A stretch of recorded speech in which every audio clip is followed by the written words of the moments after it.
when it comes down to new strategies for low-tier products. Let me know what you think when it comes down to Amazon PPC. My answer to that question is it really depends on the product itself. Is it a consumable item or is it an item that you buy once and that's it? If you have a consumable item, then you can argue that it might make sense for you to get new market share and new customers by even ranking for keywords that might be too expensive for you. But on the long run, especially with sponsor brand ads, you can see the new to brand, how many people were generated from the first time that they showcase your product, they become longer time customers. That is the first thing. When it comes down to lower tier product, the second thing that I can think of a strategy is if you have a way to create from that one item a 2-pack, 3-pack, 5-pack. So either add packs, either add color variations, anyhow, add something maybe based on reviews from people,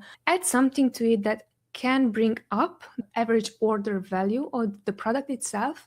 And what you can do in that case, you could even advertise maybe the 3-pack. Let's say the 3-pack it's $30 and the 1-pack it's $15, right? So it's no brainer. Someone it's going to be maybe considering using the 3-pack because it's so close in price, right? Maybe they're thinking that, hey, if I'm buying this product, it's going to last longer and so on. It makes sense for me. Why should I click on the product and buy it? So those are the two strategies that right now are coming to me. Really, it's up to you to decide if this is a consumable product, then I would apply the first strategy. And also I could apply the second strategy of, even if it's a consumable product, can I add multiple packs? That is something that can bring up average order value. And once you've been applying, you can also advertise the more expensive product because there you have a higher cushion when it comes down to advertising, especially if your CPC costs are higher. Let me know if that answers your question.